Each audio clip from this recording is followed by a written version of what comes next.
Hey virtual pilots, and welcome back to another live stream. Today we are in the Cessna 310R, a very quirky bird, but an awful lot of fun to fly, doing an IFR flight today, starting as always from the greatest airfield in the world, Coventry.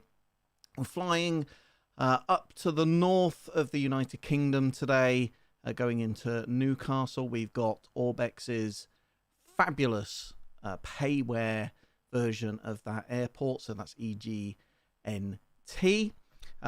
Semi-virtual reality, semi-flat screen flight this evening. It's about an hour and 20 minutes in total, so a slightly longer flight than the live stream that we did a week ago. Despite my best efforts to get chat working, YouTube chat, I've got Twitch chat working perfectly well. If you're not subscribed, if you're not following me on Twitch, make sure that you go and do that.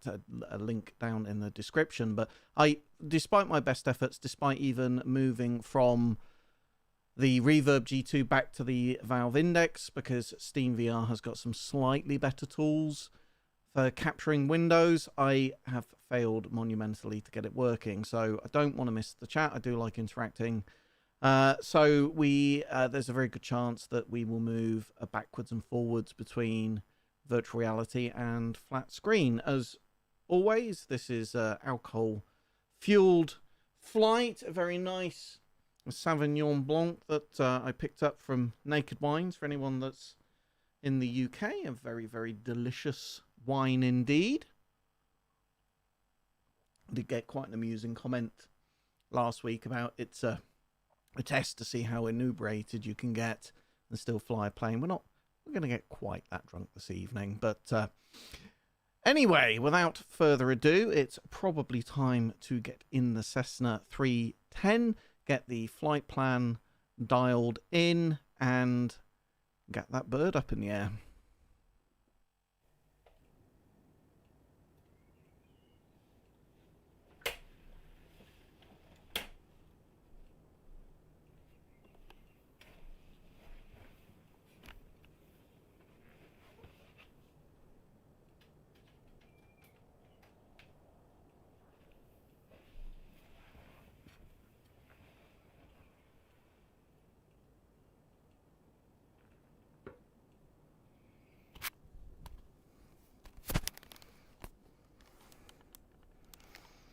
Okay, so here we are in the Cessna 310. Bring up our charts.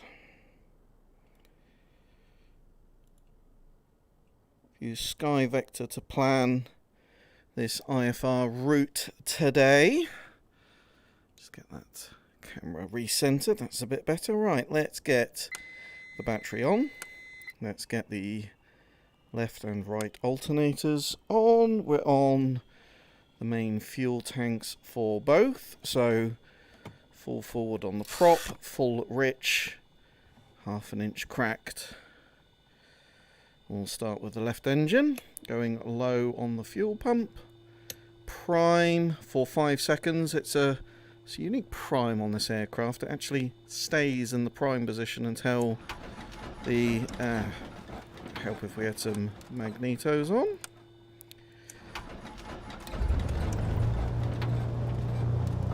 That's the left engine started. Ourselves to 1000 RPM. Sound is all working, jolly good. Right, get the right magnetos on. Prime the right engine. Give it 5 seconds or so.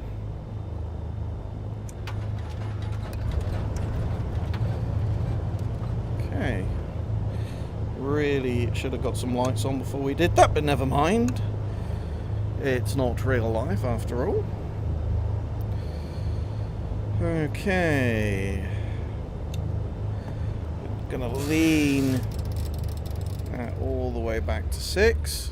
Hear the pitch change in the engine. Let's get some avionics on. Again, using the excellent TDS 750 NXI.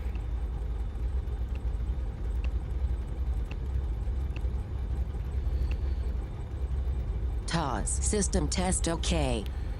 Gonna get the flight plan dialed in to both. So we've got DTY. We're following low airway routes this evening. It's a route I planned out earlier. Then on to Leicester.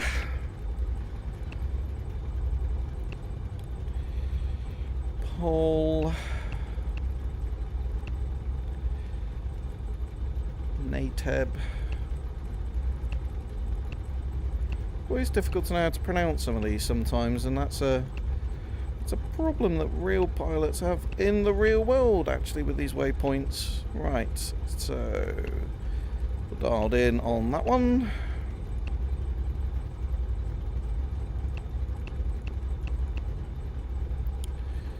That looks correct.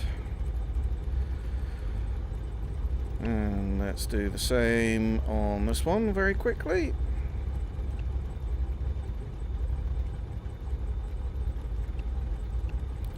DTY, Leicester, Paul,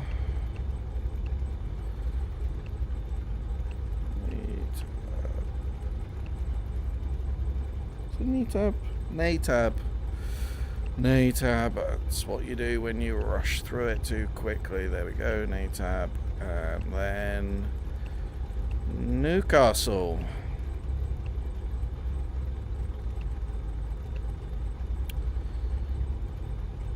Just check that route looks correct.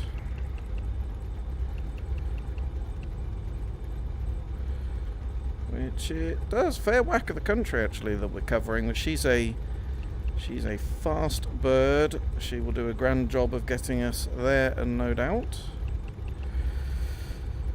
Okie dokie. Let's get our strobe on and our taxi lights.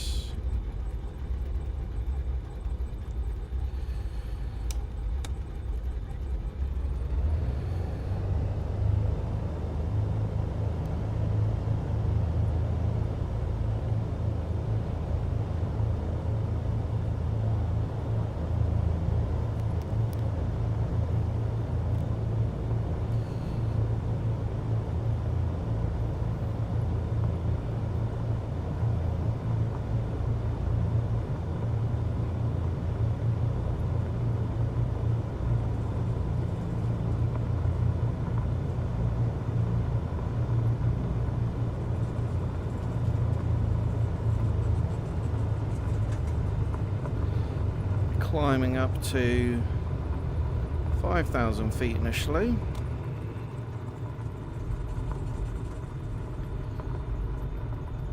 And going to 6,000. 6,000 should be plenty of altitude for this flight.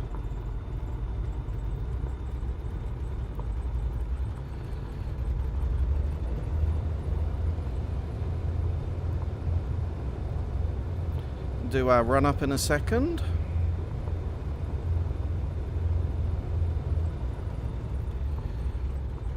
Turn her into the wind. Calm sky, so not too much wind to worry about today. Okay, let's go full rich and bringing her up to 1700 RPM.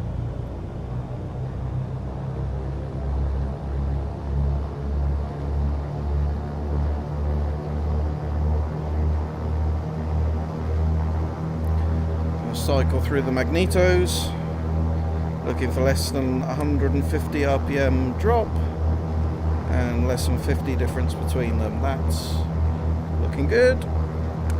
Next magneto, also looking good.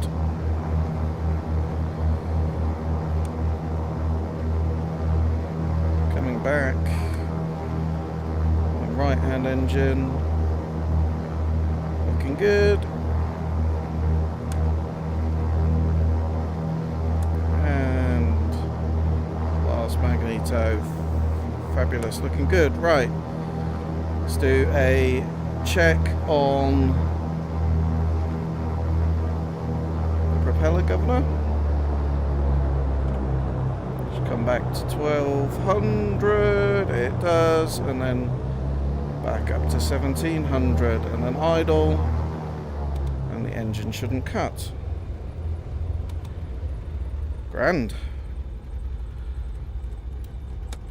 Okay. Get ourselves lined up.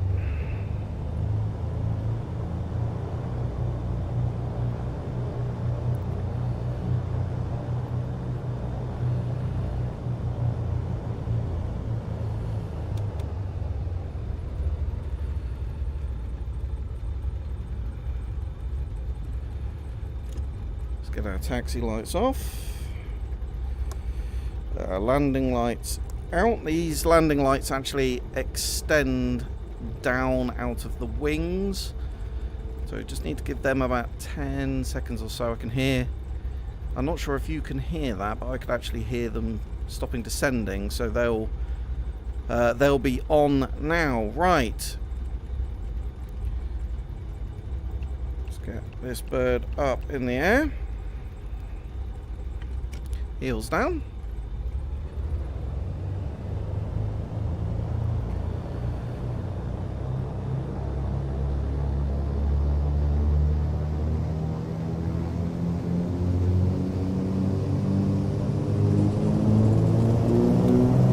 Takeoff power set. Airspeed is coming alive. T's and P's are in the green. 90 knots, rotate.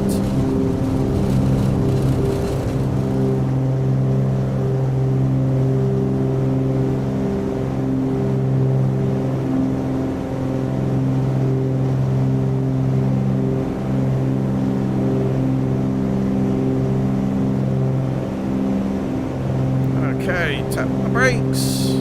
Gears coming up. 300 feet.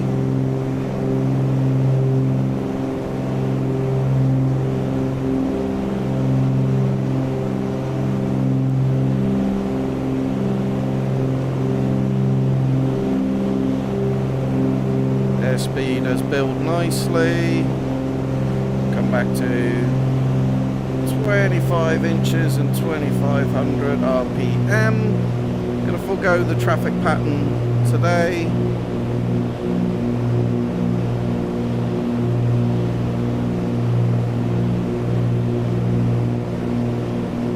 Getting ourselves quickly en route, climbing up to 5,000 feet. Just realised I forgot to put the fuel pumps on. Often forget that. Won't stop the aeroplane taking off, but it certainly will cause you a problem if you have a pump failure. It's one of the very big watch outs if you're using flight simulation software and you're doing real world flying lessons. The watch out, some very bad habits that you can translate over into real world flying if you're not very careful. It's far too easy to be very relaxed in what you're doing. Right, let's get ourselves over onto the autopilot. GPS.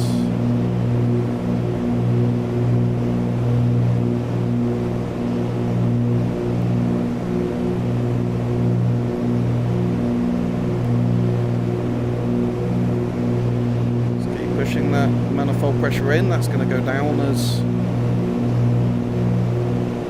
we gain altitude. I want to start leaning this back. We're looking, there's two very small numbers in these gauges down here that shows the horsepower performance of the engines. We want to lean for maximum horsepower. It's still going up.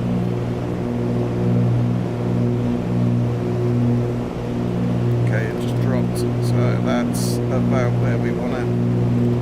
Yeah, out there.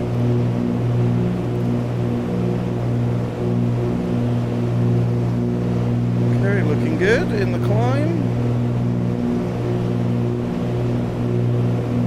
So configured for cruise climb.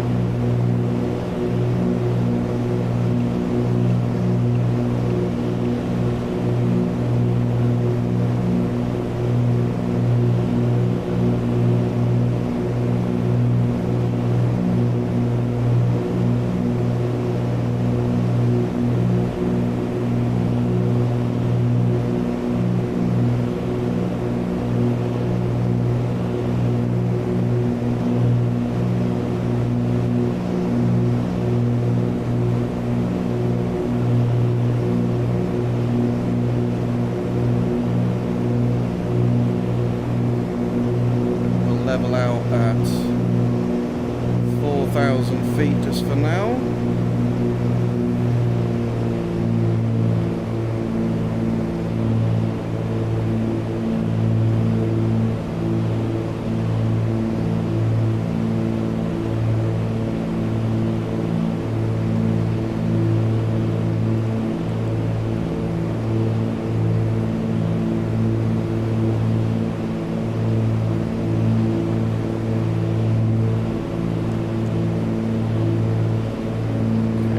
Autopilot's on.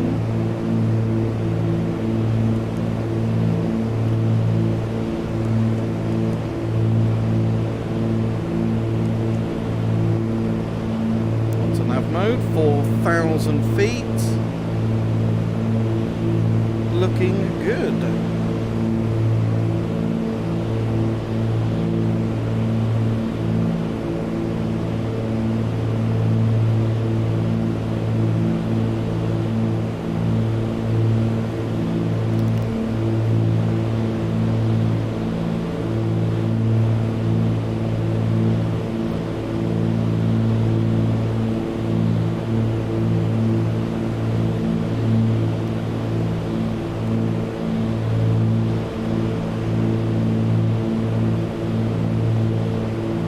Okay, airspeed starting to build. Now we're going to use that EGT to lean ourselves off. So peaks about there, and about 5 degrees lean a peak. Awesome.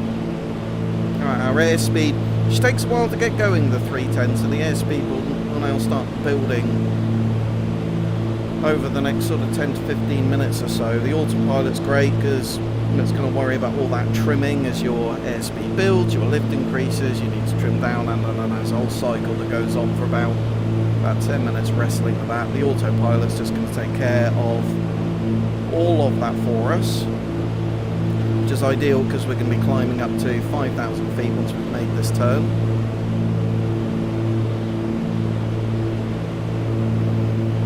I've got the new Pro version of FS Realistic installed.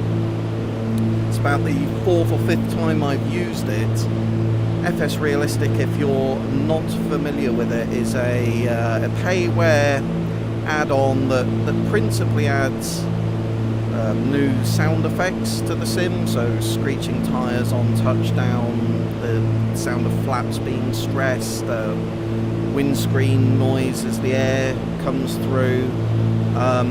Really great sounding. You even get a rating on your landing as you land the aircraft, and it will give constructive feedback, shall we say, as well as positive feedback. Right, we're going to now start our climb up to 5,000, so let's get the fuel pumps on. Remember to do that this time. And we're going to move the RPM first, going 25 inches on there. We can retract our landing lights actually, well in fact switch them off and let them cool down before we retract them. We want to go 5,000 feet, climb about 700 feet per minute.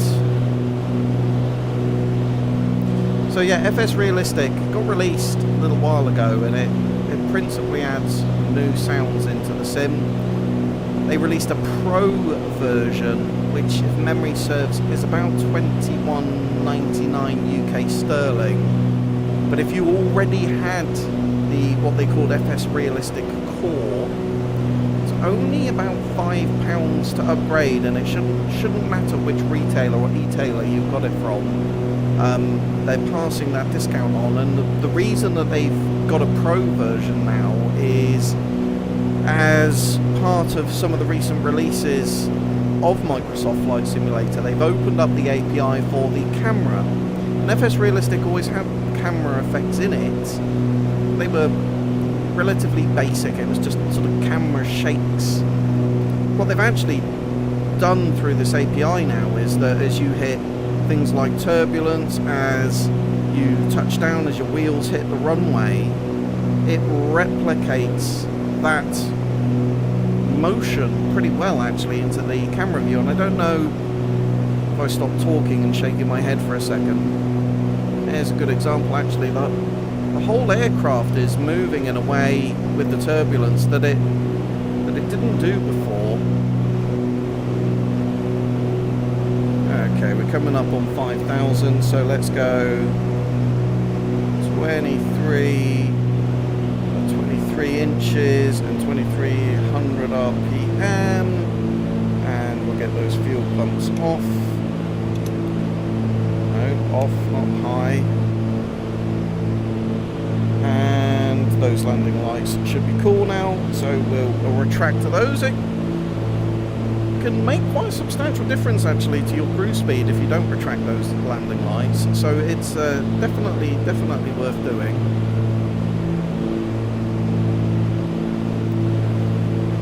But the FS Realistic stuff's really good. We'll be doing a detailed video on that in the not too distant future.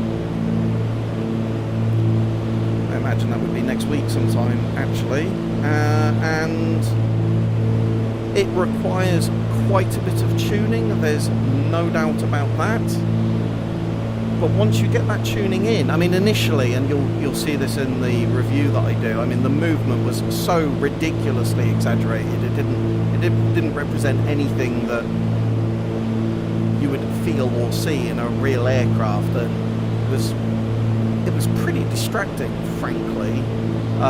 But it has some great sliders and tools for all of the effects so that you can adjust it, and once that was all adjusted in, it was great. I'm very impressed. I think there's a subtlety that you need with it. I mean, I've dialed on a sliding scale of 0 to 100. I think the most of the movement effects I've got at something like 13, specifically for use in VR. I think on a flat screen monitor it might be, you might want to have that a little bit higher, but once that's dialed in, it's pretty darn good, frankly.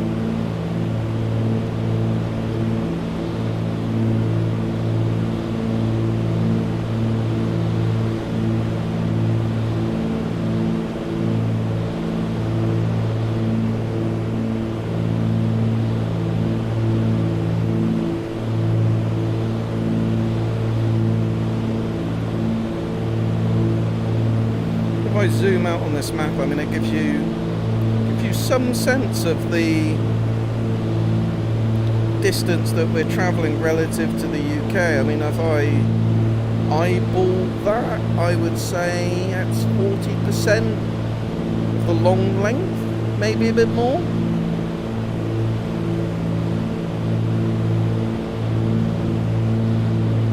She is a fast bird. I mean, we're now cruising at 166 knots, something like that.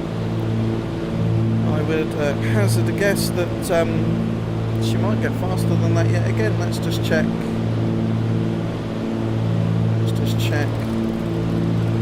Okay, there's the peak. So let's go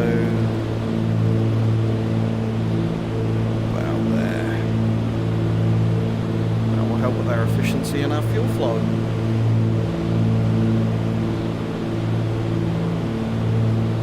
Brilliant aircraft this. I mean, it's a bit like the PA-28 from Just Flight. It's got persistence built into it, so you can have what they call aircraft ownership mode. If you don't treat her well and you damage the engine, as one example, the magnetos wear out, that persistence carries from one flight to another. You've got dirt, oil stains, etc. that appear out on the wing and the fuselage. Someone's left a bottle of Coke rolling around on the floor there. And I think that is a bit jittering there, losing tracking on the headset. I think that's a leaf. It's a leaf or a very dubious looking cigarette of some description. We're doing an ILS approach runway 7 today, at Newcastle, so let's get that dialed in nice and early. 11425.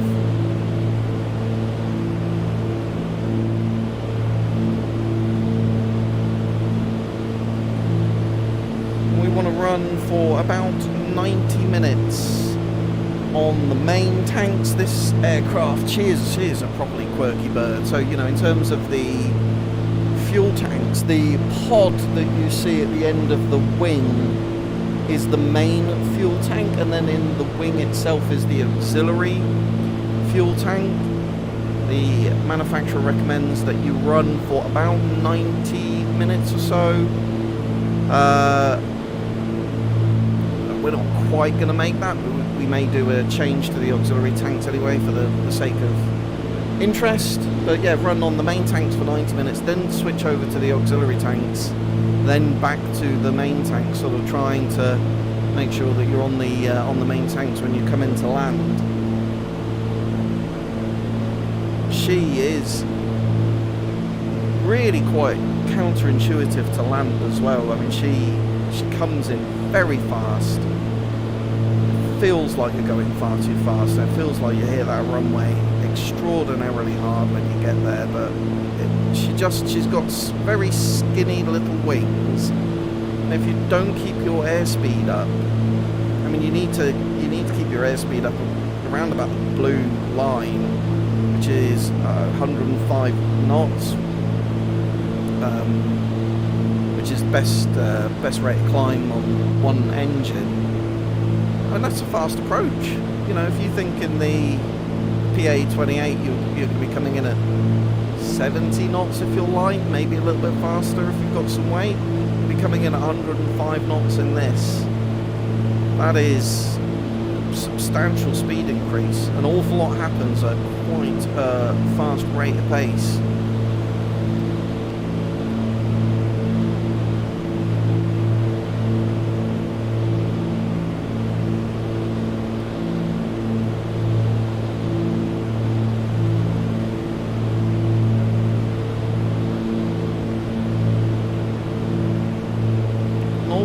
Still going on in the world of Microsoft Flight Simulator. It's the good times, frankly, I think, with everything that's going on. A lot.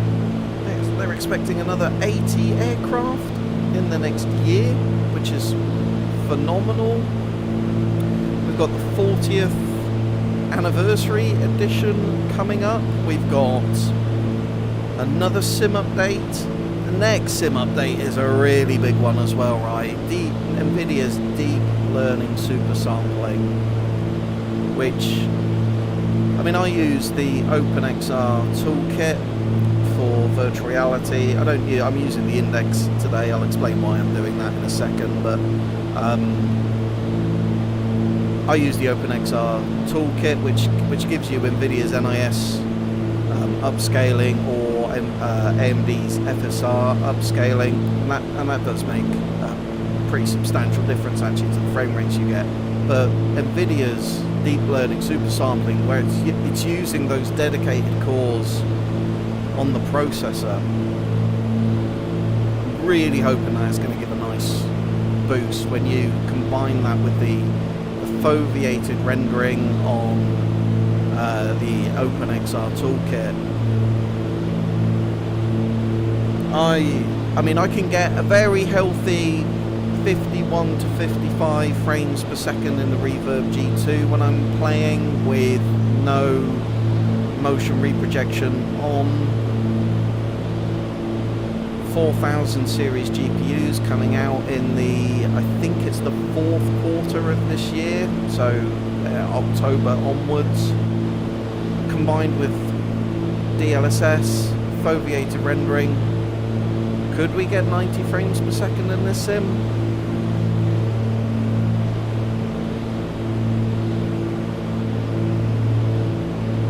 Okay, we're coming up on our turn, so I'm actually going to take us up to 6,000 feet. If your heading is 0 to 179 degrees, you want to be at odd altitudes. If you're 180 to 359, you want to be at even altitude, so we're turning to the left hand of that compass if you like, so we're going to want to be at even altitude, so going 2500 on the RPM, 25 inches, let's get those fuel pumps on.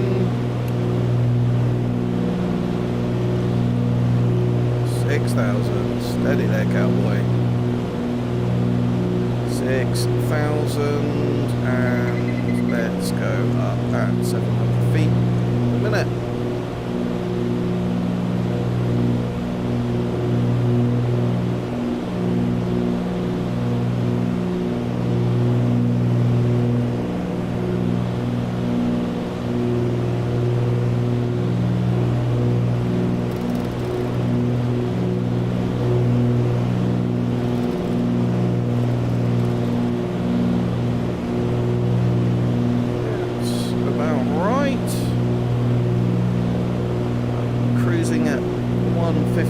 Indicated 165 ground speed.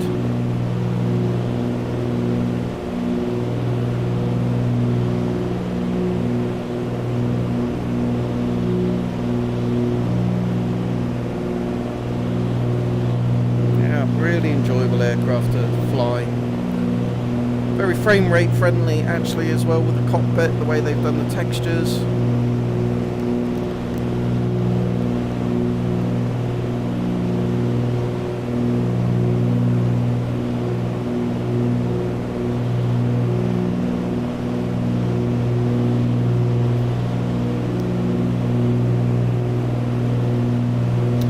So I'm using the valve index today. There's a couple of reasons for that. One is, it gets hotter than the surface of the sun in here when I'm live streaming, and I have a add-on fan in the front of this that's principally designed to cool the VR headset itself, but the air does also blow through onto me, so there's a comfort factor going on.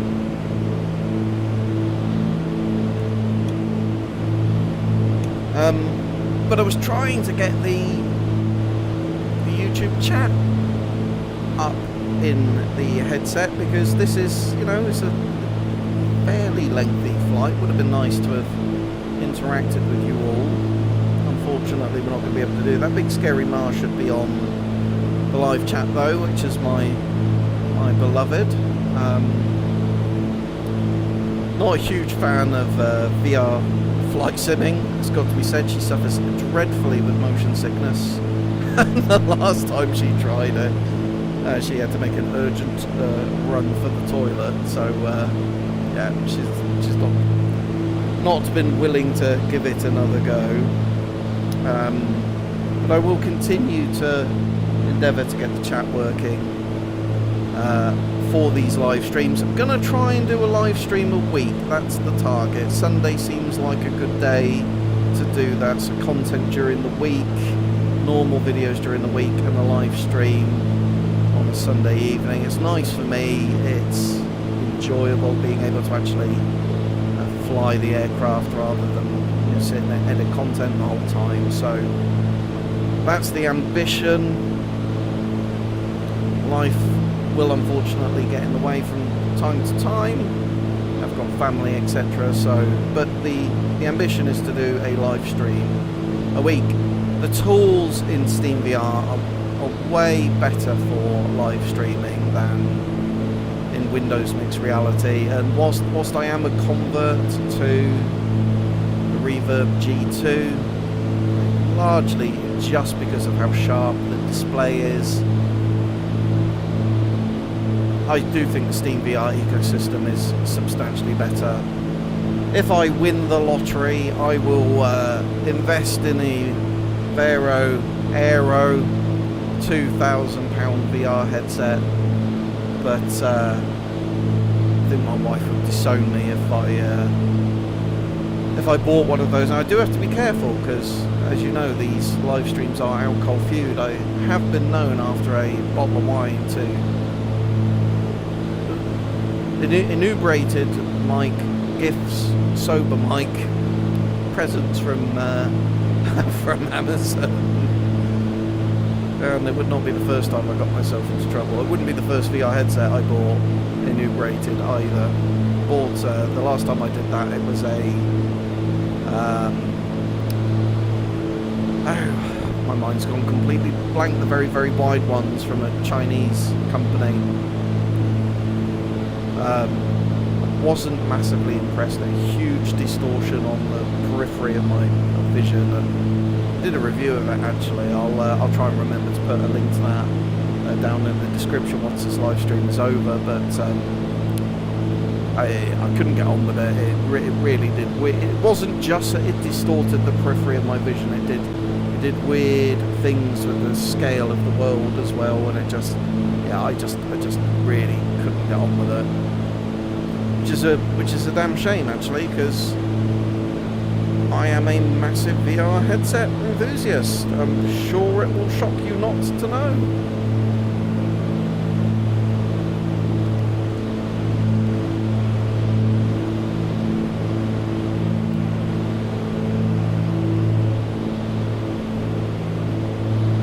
Right, I'm going to jump out of VR temporarily, go and have a quick look at the chat. Hopefully this will all work and we'll get back into VR perfectly fine.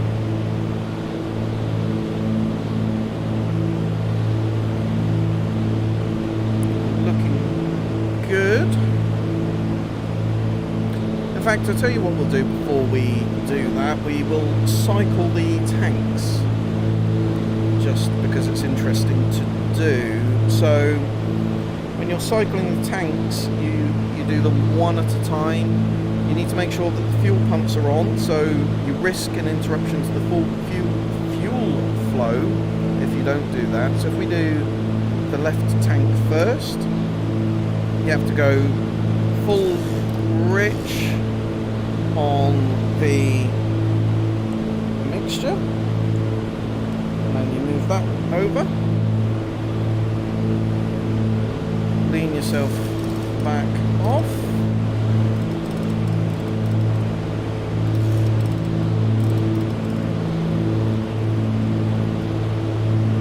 There.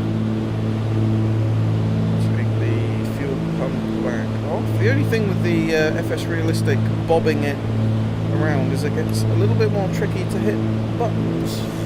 Full rich on that. Then move you onto the auxiliary. Lean you back. And fuel pump back off.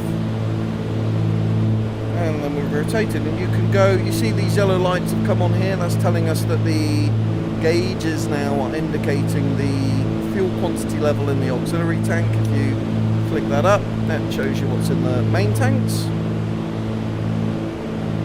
We'll run a little bit on those auxiliary tanks for a bit.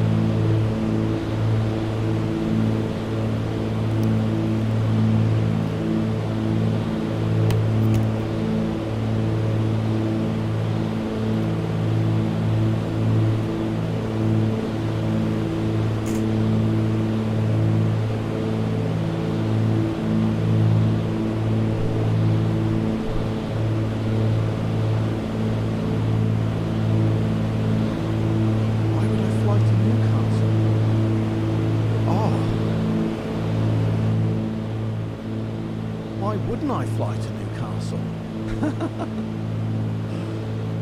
Goodness, I'm not trying to respond to that. Nice view, yes, indeed. Boris Johnson, no less, here in the chat. Good evening. Would you please consider reviewing the Wing products? Not only will I consider it, we're actually going to be doing it in the very, very, very near future. And for those of you that have seen some of the Phasmophobia streams that I've done in the past, one of my very good friends, Northern Ben, who will be joining us on the channel for Flight Simming, without a doubt, has bought himself some Wing products and has very, very kindly agreed to let us review those products for the channel. So, yes, we will absolutely be doing that. Big Scary Ma is here. Good to have you as always. Leo. Hello, Leo. How are you? Good to have you here. Is the Cessna 310 available in the marketplace? It is available in the marketplace. I have slightly mixed feelings about using the marketplace. I think it's easier overall to manage all of your add-ons when you start to build up quite a lot of them. It's hard to keep track of what you've got, and it's quite hard to keep them updated, actually, particularly when you're doing manual installs in the marketplace that does all of that stuff for you. But I think the two principal negatives for me for the marketplace, one is not all of that money is going to the developer of the product, so Microsoft are taking their cut for the convenience of those manufacturers using the marketplace. Secondly, because the process of reviewing those updates in order for the content to go into the marketplace, you don't get the latest version of their products as quickly as you would if you bought them directly, say, from Orbex or Just Flight or whichever manufacturer it is, Milvers, etc. So I have bought some stuff off the marketplace. Increasingly, I'm finding myself buying stuff direct from manufacturers' websites, actually, purely because I want to support, you know, what are relatively small teams of creators creating some pretty fabulous content, frankly. I mean, some of these aircraft can be 2 years in the development. I mean, it's... And the love and attention to detail, you know, the 310R that we're flying here today is... They've had real pilots coming and testing this product to make sure, you know, she's a quirky bird and she flies in a very unique and peculiar way, and getting that right is important, yeah, frankly, for the immersion and the detail. Swizzy, how many frames you get in your VR?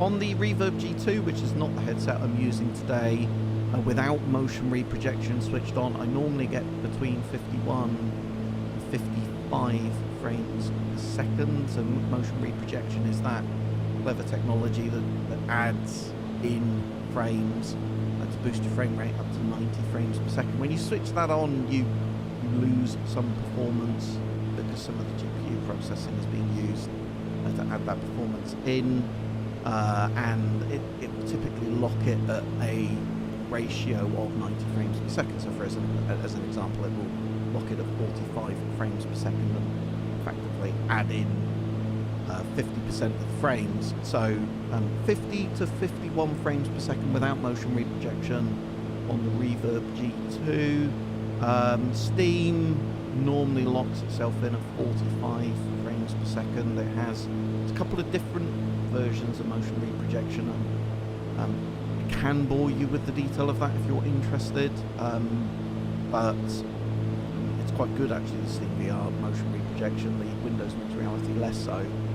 My specs, if you're interested, I've got a Ryzen 5800X 3D, so that's the version that's got the extra cache stacked on top of the die. Does a great job of improving frame rates, frankly, in Microsoft Flight Simulator. The VR performance, I love having all of that data sat very close to the processor, and I've got an NVIDIA 3080 Ti, so quite a beastly system. I can't get beyond 50 frames. Yeah, I mean, the only way you're going to push beyond 50 frames per second is really to start lowering the render scale of the world, and then you're just in a trade-off between frames and image quality, so it starts to become a toss-up. Are you using the OpenXR toolkit? Are you using like foveated rendering and stuff like that? Because you might get a boost. But I mean, if you're getting 50 frames per second, I think you're doing pretty well, frankly.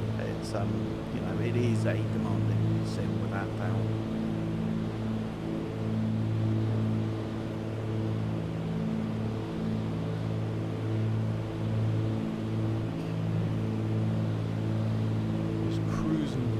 nicely.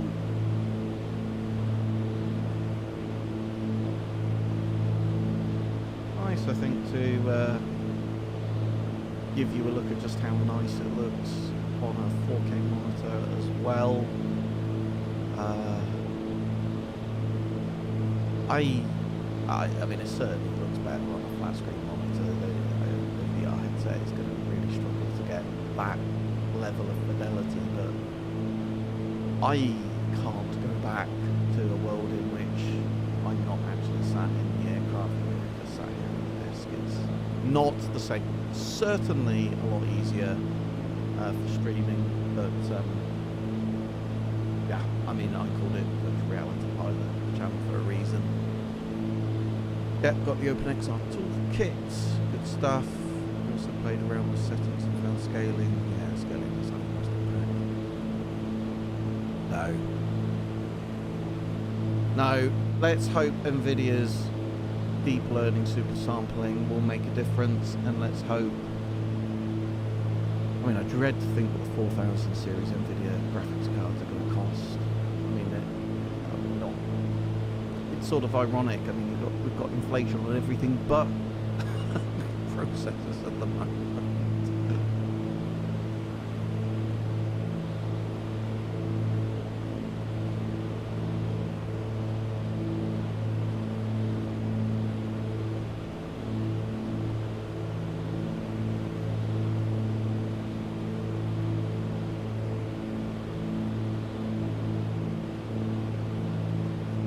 It's about 9:30 here in the evening in the UK, and 9:35 to be precise. Cheers to you all, wherever in the world you are. I hope you have it a fabulous Sunday.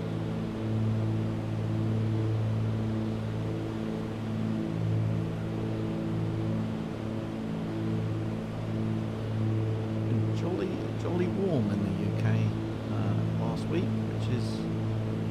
I don't know if you can see a little bit of pink on my forehead. I mean, my forehead is a bit of a trap for the sun. It's not exactly small.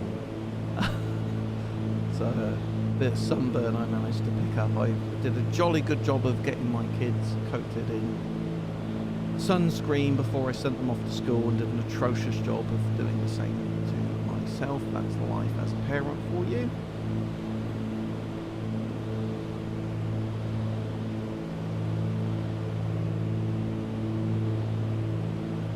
Great things about being able to stream on YouTube as well is that if your internet connection is up to the job, being able to stream at 4K, 60 frames per second, I'm not going to be doing that on Twitch. 1080p if you're lucky.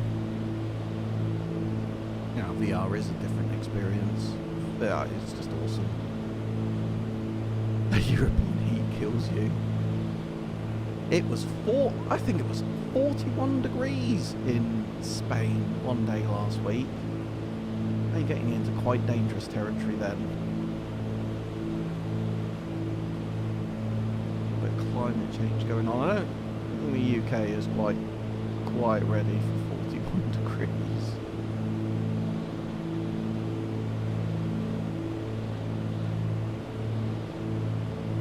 Alright, well, we'll stay like this until we get to that next VOR. And then I'm going to jump back into VR. We're going to be wanting to start to think about getting the aircraft set up for descent. Ourselves lined up for runway 7 approach, ILS approach and landing.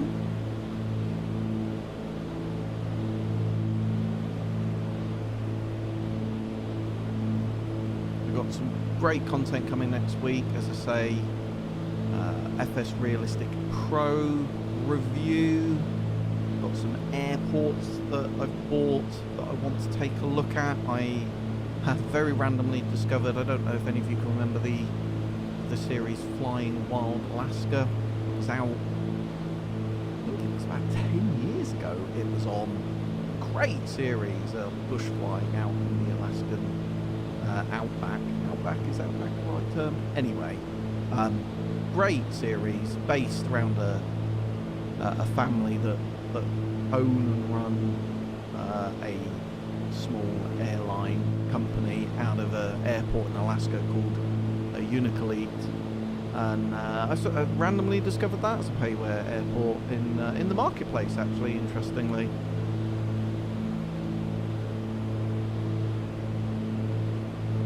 Are they still alive after 41 degrees? Yeah, I mean, I'm sure there were some people that ended up poorly. There's always the contingent that don't drink enough water or keep themselves hydrated sufficiently, avoiding the midday sun. That's where siestas came from, right? It was so hot in those countries, you just couldn't work at those times, you couldn't function.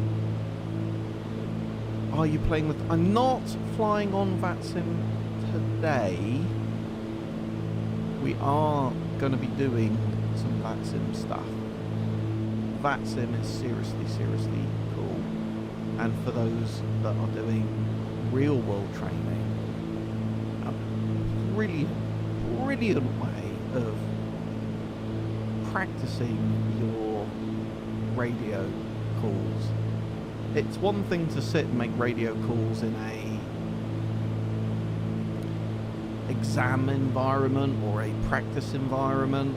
It's one thing to fly the aircraft when your instructor is doing radio calls for you. You suddenly have to do both of those things together. Your workload goes up massively.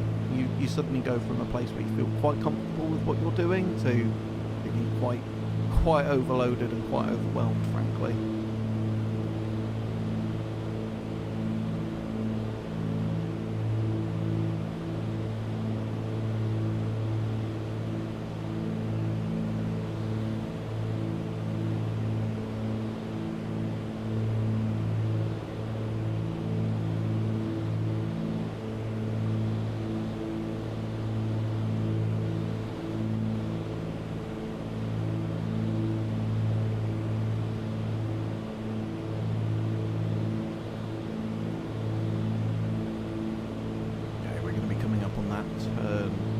Soon. I feel like the engine noise is too loud over this stream. What do you all think, folks? Is it too loud? Is it too quiet? I can do a little adjustment before I jump back into VR. I won't be able to do that once I'm back in VR though.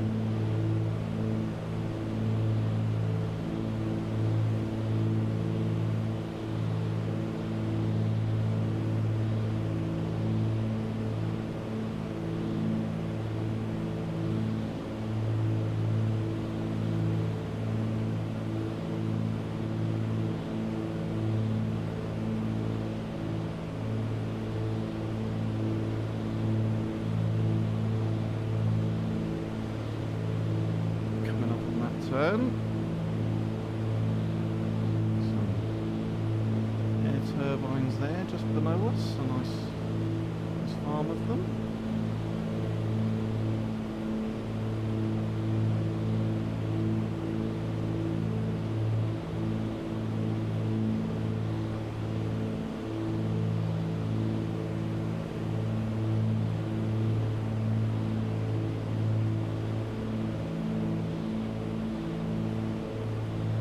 Game sound is a bit tad loud. Okay, let me just... I thought that might be the case. I'll turn it down a little bit. It's a fine balance between getting it too loud and too quiet.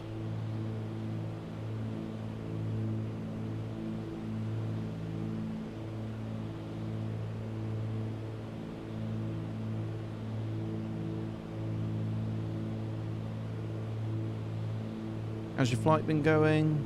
That's by Tech. I've almost certainly mispronounced that, so apologies. But yeah, flight's been going really good, thank you.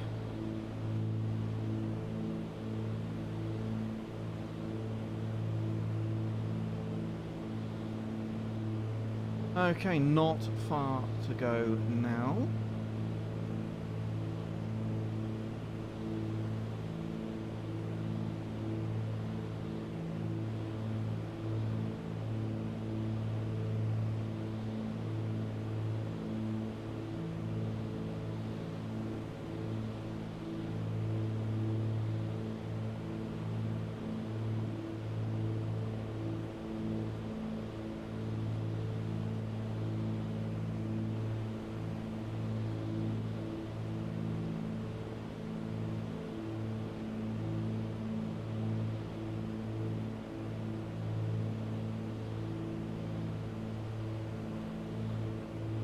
Ah, perfect. Awesome sauce.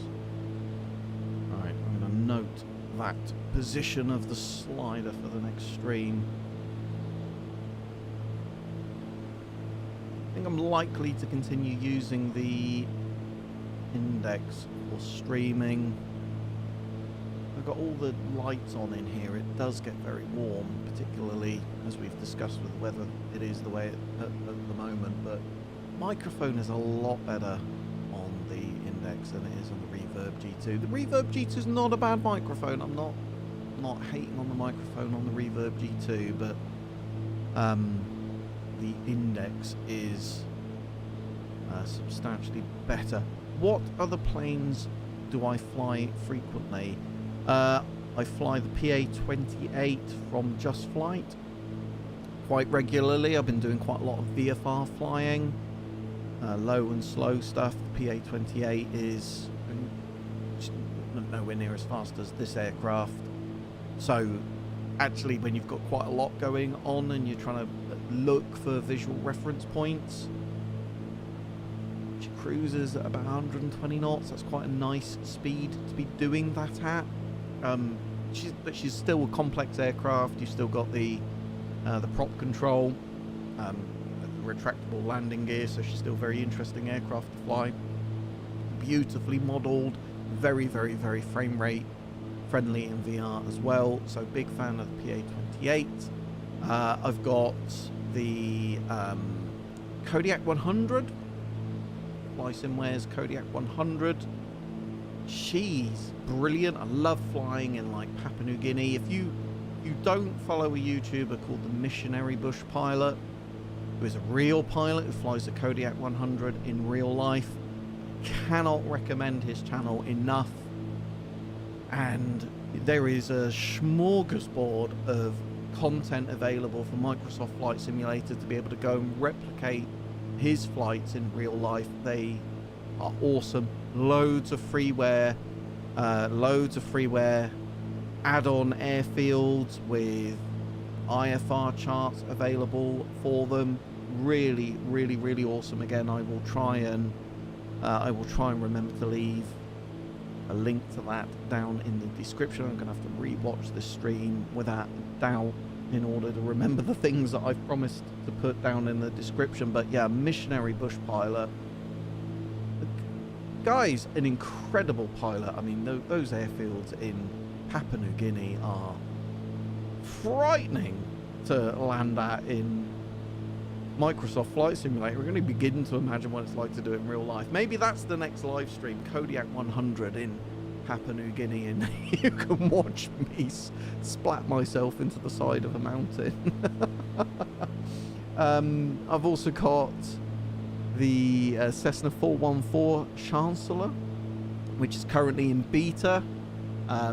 She's like the big brother of the 310.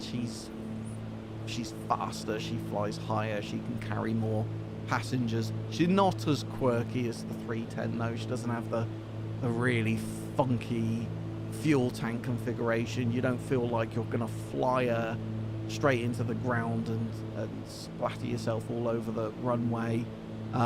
She flies much more conventionally as I would expect an aircraft to fly, but she's lots of fun to fly. She's great for, I'm gonna call it like international flights. She's like right on the threshold of just before you go up to like a turbo prop, because she's a turbocharged engines, but she's not a turboprop aircraft. I actually quite like the Cessna 172, which is the default aircraft. I think the stuff that they're doing with the CFD airflow, prop wash going back over the fuselage and the wings is great. Does she actually fly like a 172? No, not entirely. She doesn't completely not, but I mean, some very frustrating things like when you're doing steep turn stalls and the wrong wing drops when you stall the aircraft. I did a video of that. Again, I'm going to try and make a promise to link that down in the description. So that, I mean, it's great that they're adding these improvements, but there is it is fantastically realistic in some ways, and then there's just some things that when you've flown aircraft like that, you know that they just don't do that in that way.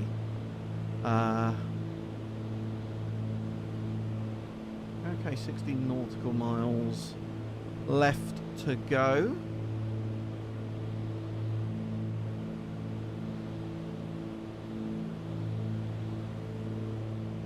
There's Leo again. Hello, Leo.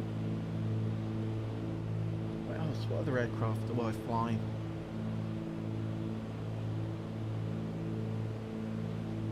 Don't mind the King Air again as well. She's a default aircraft. Dreamliner. I'm building out my library of payware aircraft. I've got there's a move up to like big airliners that I need to make at some point, and there might be something interesting on the channel coming soon. A little collaboration that I've been in the works of for a couple of weeks now, so keep your eyes peeled for that. Captain Sim 777. Is that the one that comes with the deluxe version of the game? Excited for gliders update? Yes. Yes, excited for gliders. Very excited for helicopters. Helicopters will be awesome. But you see, they're bad because I mean, if you go and look back through my channel, I have quite the penchant for peripherals. I hear helicopters are coming. I need collectors. I need extensions for my flight sticks. It gives Mrs. Virtual Reality Pilot a headache. Are you flying glider non-stop? In the sim or in real life? Very different experience, I think. Do you know, I've never flown a glider in the sim or in real life, actually, so that's definitely something I'll look forward to giving a go.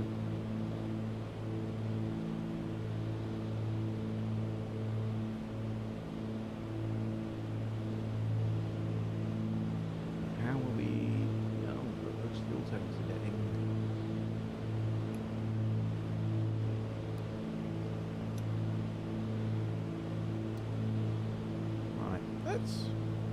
Let's have a go at flipping the fuel tanks back on the flat screen monitor. Let's go left. Get that on. Not going to be able to see it, but I don't know the command to do it on here. No. We'll bring that back. We'll do that in VR, I think. But yeah, we're going to want to flick back to the main tanks. Right, I think I'm going to give myself one final top up. We're going to get ourselves back into VR. We're going to get ourselves back onto the main fuel tanks and start getting ourselves configured in for our landing.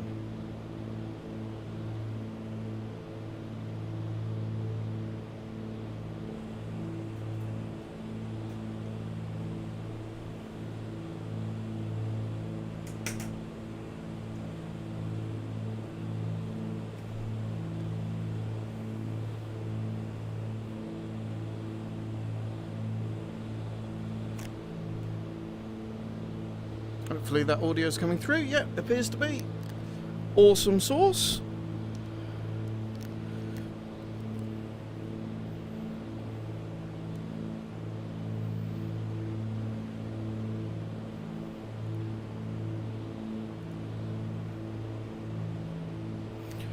Okay, let's get ourselves back on the main fuel tank on the left hand side.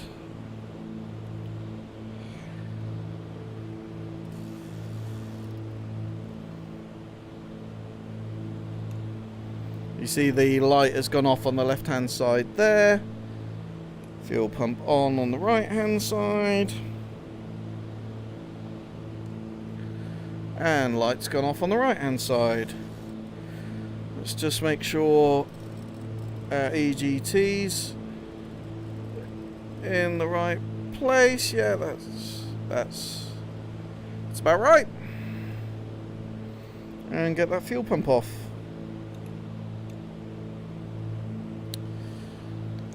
We've lost our charts. And get those back up. FS knee board, another fantastic must-have for VR flying.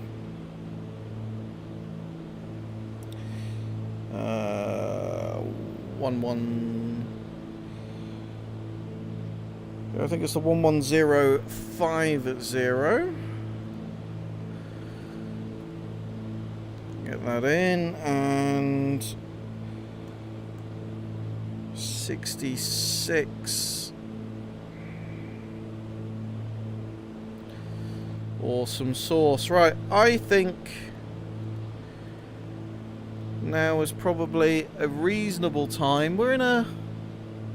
Oh, we'll get past these mountains just over there, and then we'll start our descent down.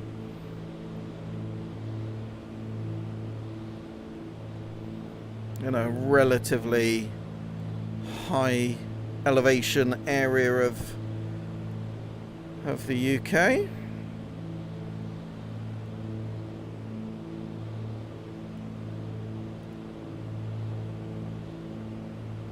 Yeah, not long to go at all now. It would help if we get the...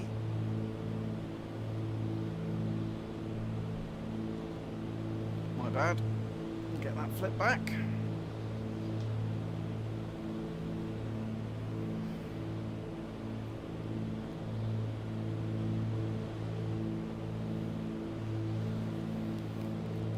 Not easy doing streams in VR on your own, I'll tell you that much. Okay. Now we're coming out the other side, so we're going to start a descent down to 3,000 feet.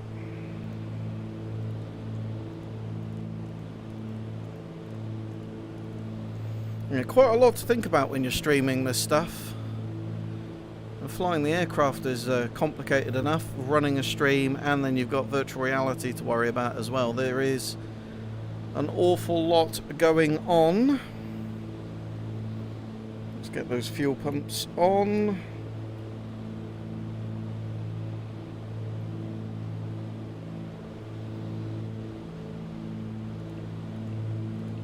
Beauty of having two of these is you can really start to think about your situational awareness as you have one of those satellite navigation zoomed in and one zoomed out.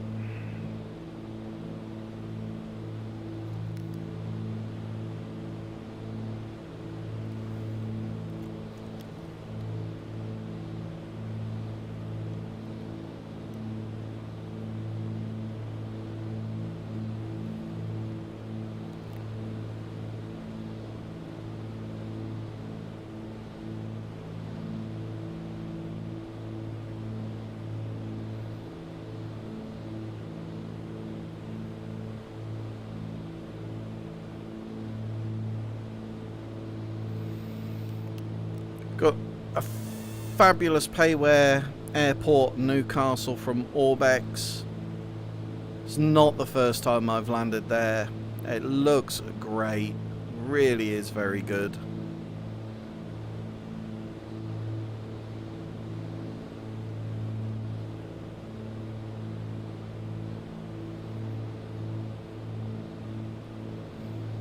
We're getting ourselves onto the heading bug.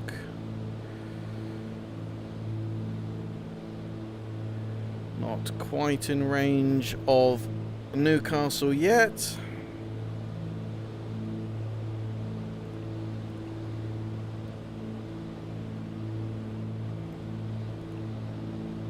Much easier to use these GPSs in VR than like the G1000, which is not touchscreen, it's all rotary knobs, beautifully simulated. But I mean, I guess the same is true in real life. Anything that's touchscreen is going to be easier to use, isn't it?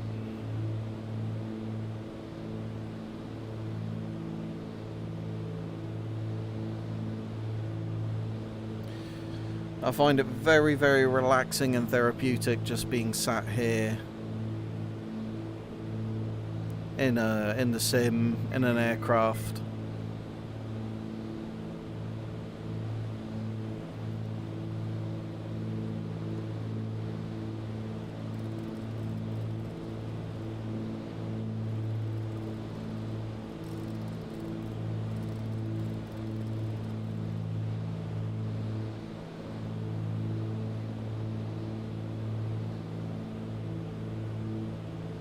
Again, FS Realistic Pro, a little bit of turbulence, just bouncing that aircraft around. You don't want those movement sliders any higher than something around the 13 mark.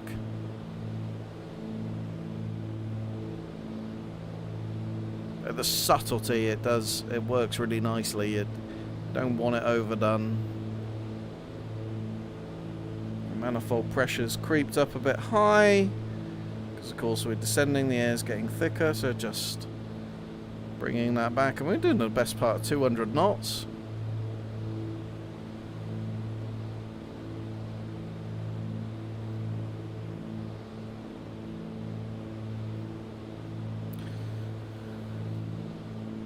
First notch of flaps extension speed is 158.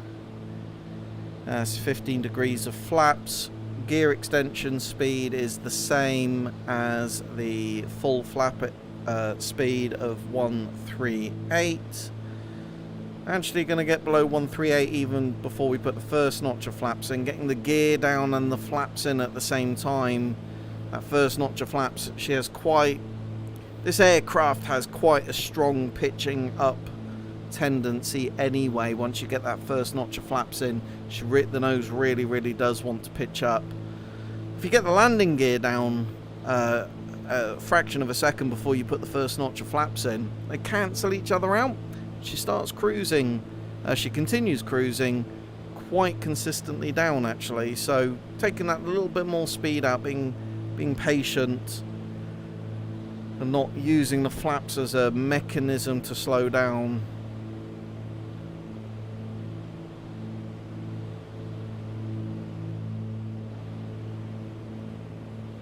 And so to that end, I'm going to start slowly bringing the manifold pressure down, taking an inch out at a time,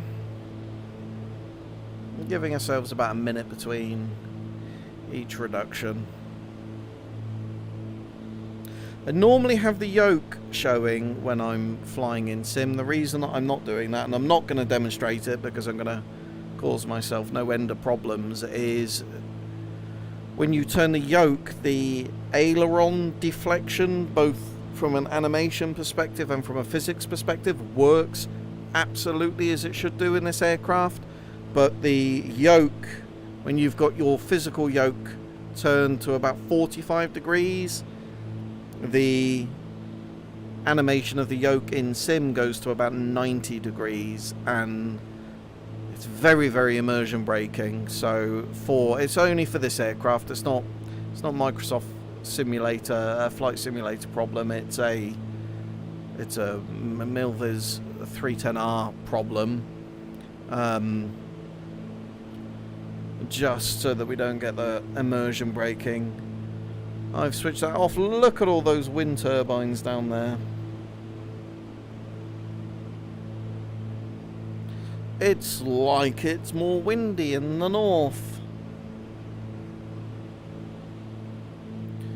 Okay, well my internal chronometer says that's about a minute, so let's take another inch of manifold pressure out. You can see we're starting to approach that white arc. So much about forward planning and getting ahead of the aircraft. We're actually now going to descend to 2,200, which is the lowest we can be. Get those fuel pumps are still on. Grand. So 700 feet per minute. You can actually see the airfield in front of me.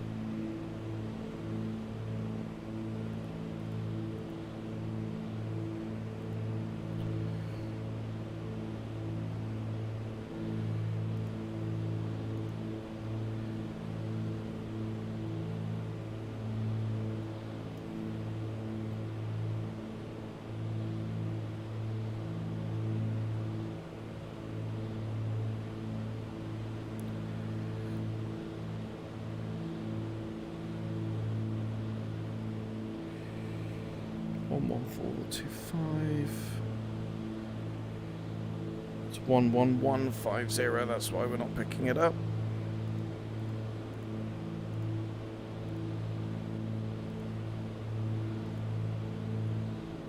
There it is. Perfect.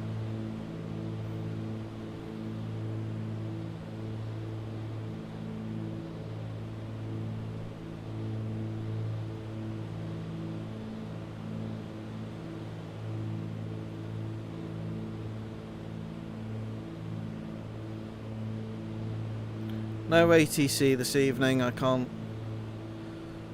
battle with Microsoft Flight Simulator's ATC, albeit I did see a new ATC got released not so many days ago, so we'll definitely be checking that out on the channel.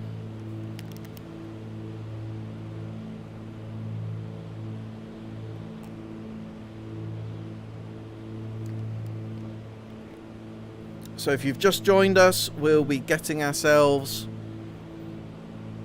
set up for our landing.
So we're now in the white arc, we're ready to start thinking about putting the landing gear down and the flaps in.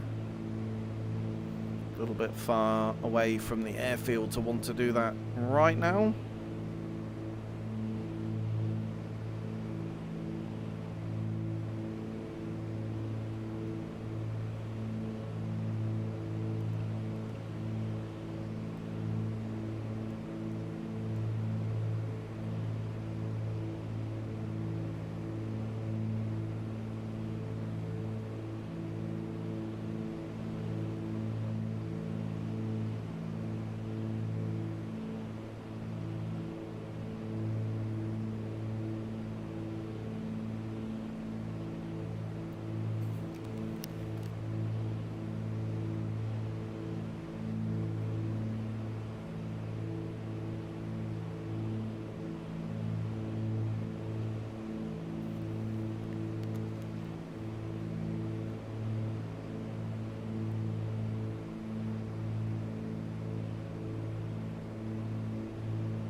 So using autopilot at the moment to get ourselves aligned.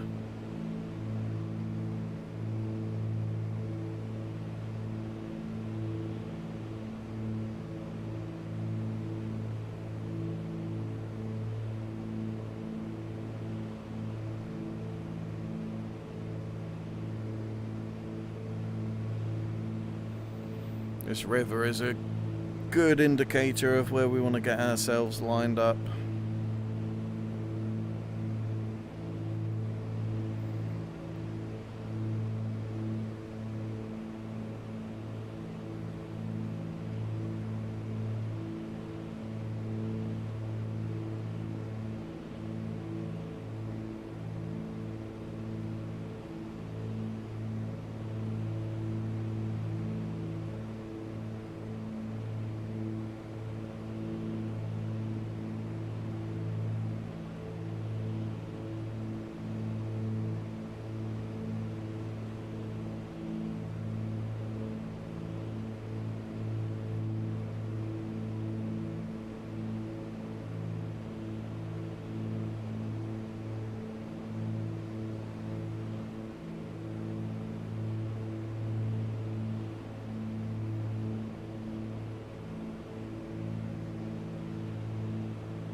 Yeah, it's looking pretty good.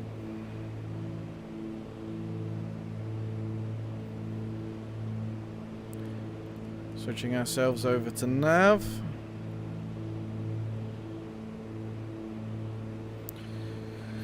.7 nautical miles out from the airfield. Lining up with the localizer. I can see the airstrip in front of me.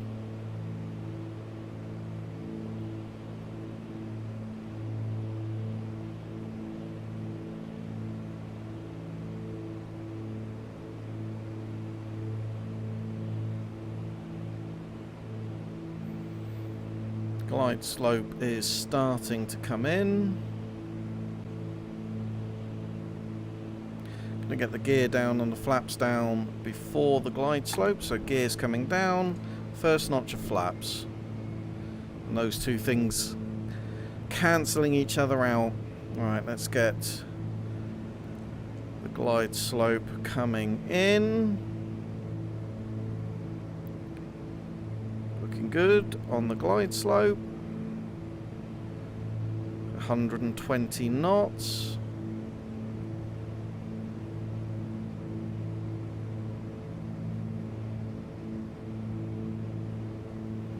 Less than 6 nautical miles out.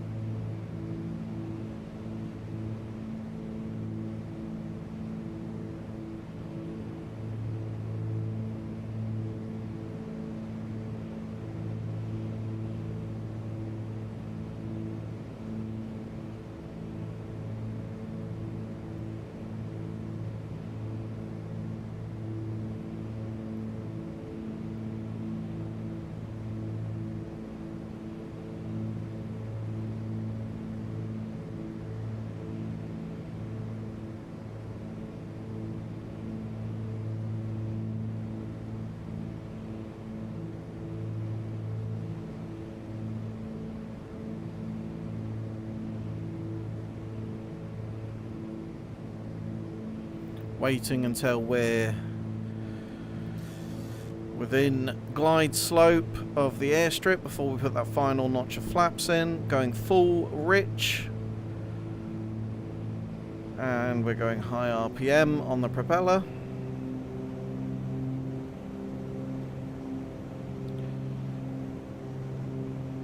Pretty confident we could glide that if we needed to, so I'm going to go final notch of flaps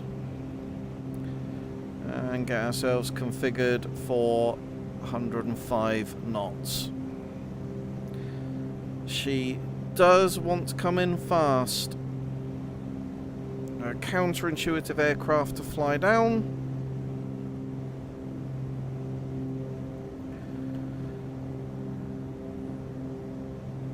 Pretty well bob on the numbers.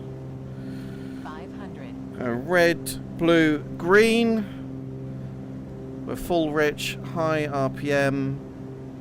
And the landing gear is down and locked. We're 105 knots. Autopilot's coming off.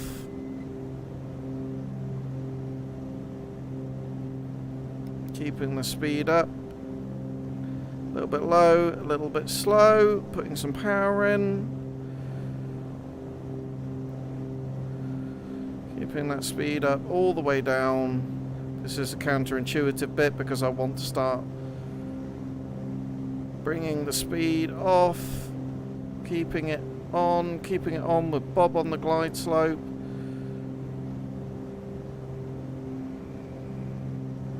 Keeping that speed up.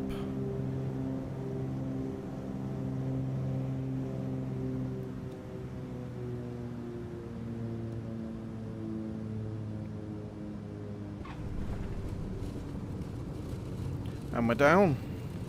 What a touchdown. All my body was shaking. So was mine, buddy. So was mine. Taking... No, we're not going to make that turning. Let's lean that off. Let's get the fuel pumps off.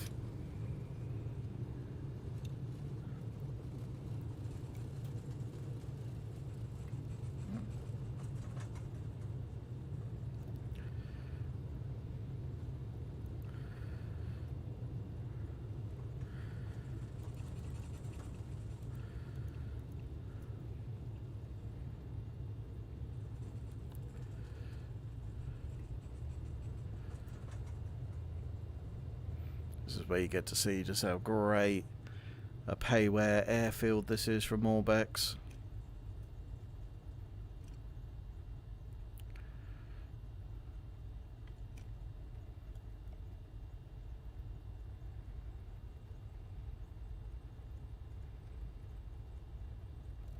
Gonna have taxi lights on. I am acknowledging that I forgot to put the landing lights on. Hey, I got the fuel pumps on. And it's worth sticking around just to see just how fabulous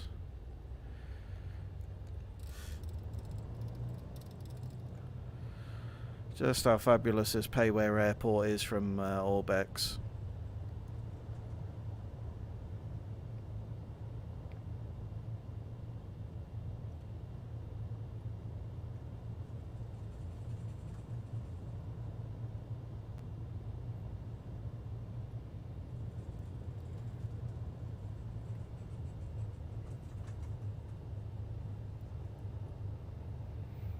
You see that control tower there? I mean, it's like a piece of art. It looks great.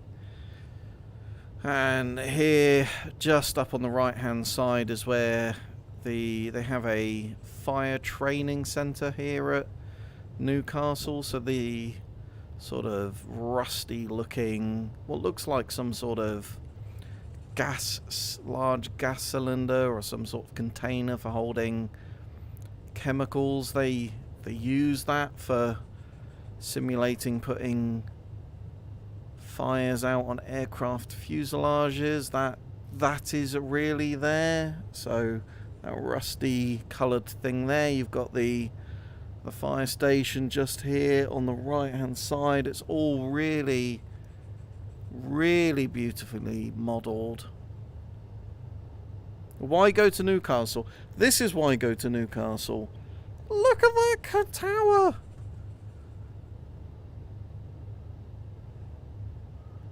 It's like an artist designed that. That's awesome.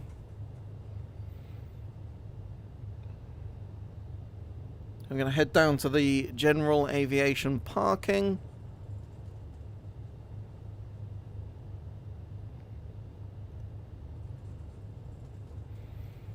You know, we've flown the best part of 50% of the UK in not a very, very long period of time. VOR there. People always going on about you don't get VORs properly in the simulator. Well, there's one right there.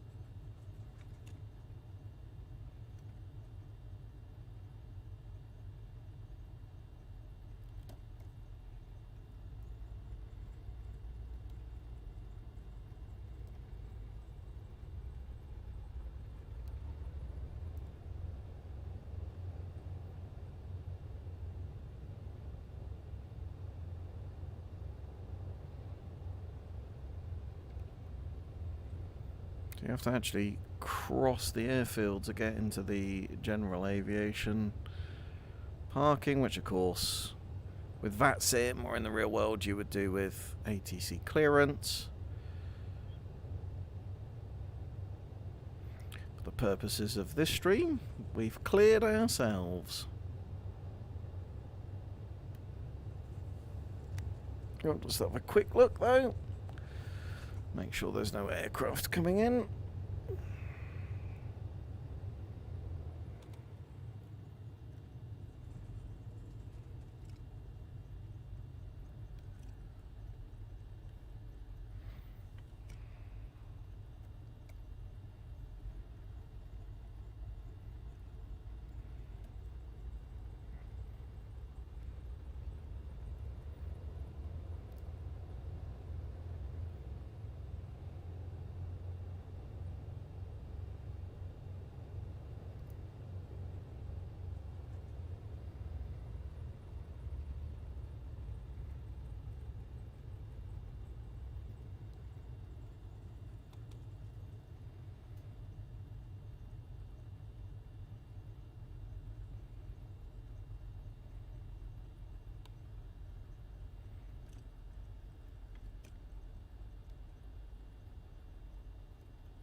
Get ourselves some fresh air. Crack the door.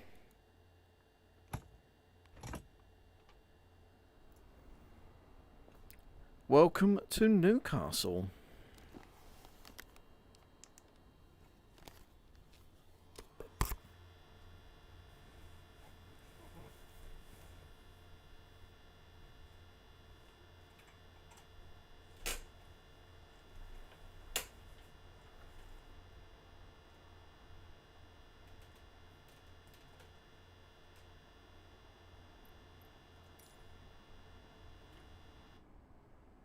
Alright, just going to pick up on a couple of the comments before we end the stream. Worst stream ever.